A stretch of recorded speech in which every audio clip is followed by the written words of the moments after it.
At 5:02 a.m., Kayla Bennett stood alone in her kitchen wearing her ex-husband's faded t-shirt, staring at a message that felt like a warning from the future. The screen glowed with one sentence from Aaron Patel, Senior Counsel for Benton Global. "Don't go in today. Trust me." Aaron wasn't the type to send mysterious messages before sunrise, especially not before a $412 million client pitch scheduled for 11 a.m. Kayla felt the danger instantly. Not panic, but instinct. The same survival instinct she learned working brutal college night shifts cleaning restaurant fryers. She picked up her coffee mug with steady hands and stared out the kitchen window at the pale morning sky. Something terrible was already moving behind the scenes, and Aaron had just given her the first crack in the wall. Her thumb hovered over the reply button several times before she finally typed one simple word. "Okay." By 6:30 a.m., the sun crawled over the rooftops while Kayla sat silently in her living room with her laptop unopened beside her. The air felt heavy, like waiting for a tornado you could already hear underground before the sirens started screaming. At exactly 9:15 a.m., the email arrived from Holden Partners' new VP, Eli Daniels. The subject line read, "Decision Final," and the message informed her that HR would process her exit immediately. There was no meeting, no phone call, and no chance to defend herself against the accusation that she abandoned the pitch. Eli had turned her absence into voluntary resignation before she even understood the game being played. Kayla leaned back slowly and stared at the screen while the steam from her untouched coffee disappeared into the cold air. The betrayal felt sharp, but not surprising, because Eli had been preparing for this moment for weeks. 2 weeks earlier, Eli had entered the leadership meeting like a man auditioning for a business magazine cover. He spoke endlessly about modernization, restructuring, and removing what he called legacy dependency from client relationships. During the meeting, he looked directly at Kayla and smiled with polished arrogance. "People like you helped build this company," he said. "But evolution means moving beyond legacy systems." Kayla understood the real meaning immediately, because corporate insults always arrived dressed like innovation. Eli wasn't complimenting her experience. He was announcing her replacement. Instead of arguing, she quietly continued doing the work that kept Benton Global from collapsing during crisis after crisis. She had spent 3 years protecting that client through audits, recalls, and compliance disasters nobody else could manage.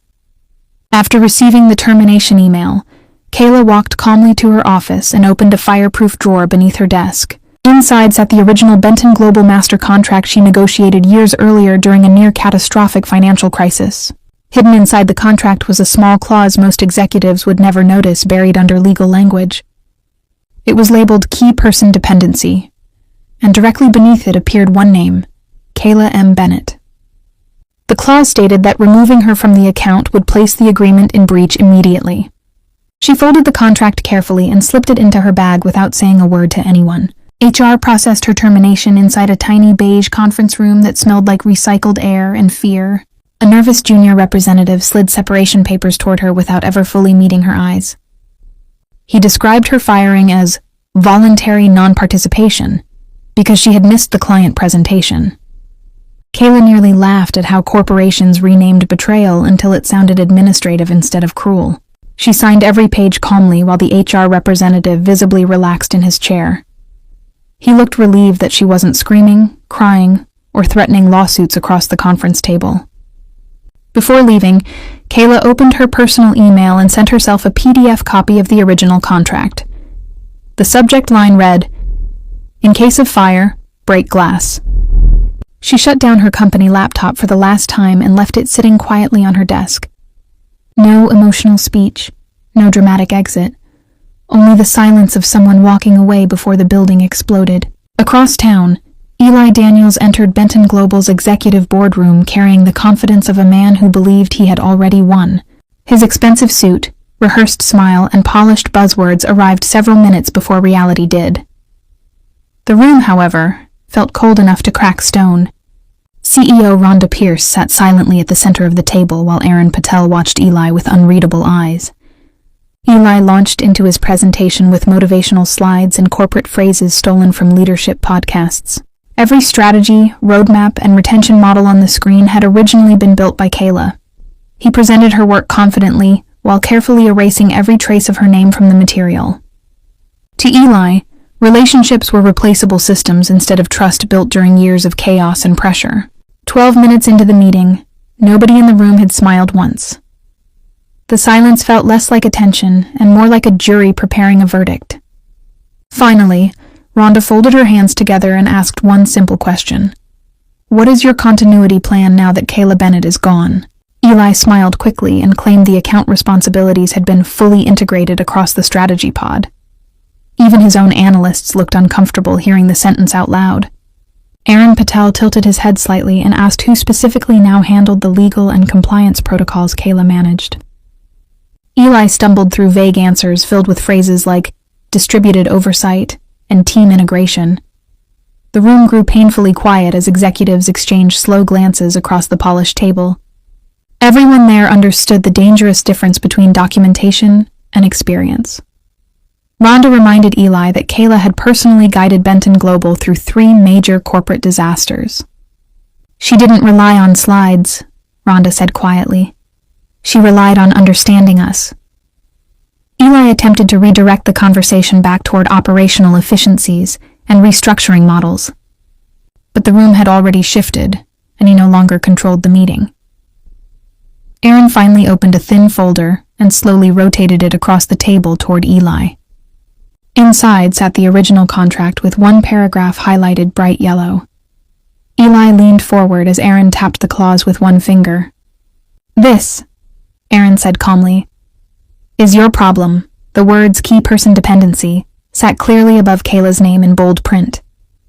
The moment Eli read it, the confidence drained from his face like water from cracked glass. Aaron explained that terminating Kayla automatically placed Halden Partners in breach of contract. The client relationship had effectively collapsed the moment she was removed.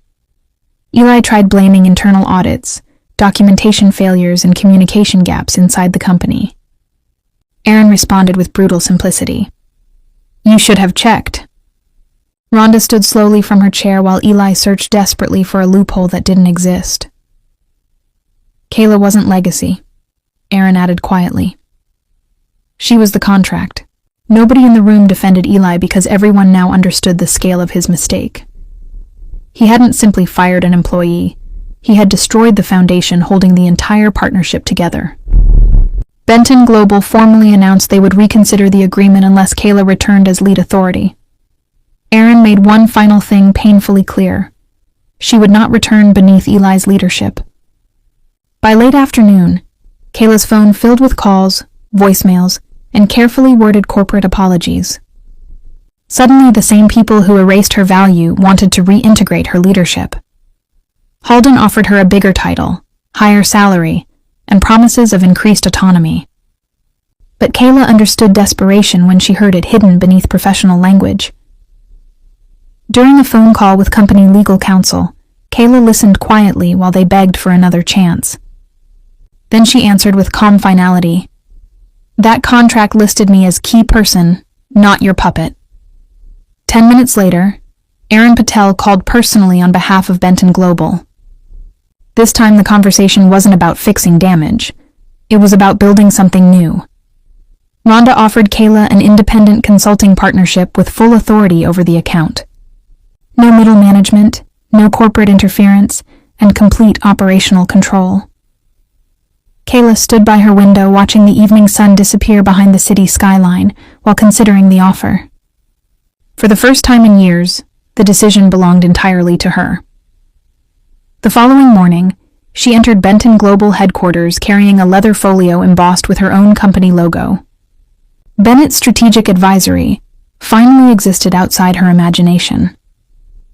While Kayla signed her new consultancy agreement, Halden Partners quietly announced Eli Daniels was stepping away from his position. The man who tried replacing roots with buzzwords learned too late that some people are the foundation itself. Kayla returned home that night, poured herself a glass of bourbon, and smiled at the signed contract resting on her kitchen table. Please subscribe and share our channel. We make powerful stories for you every single day.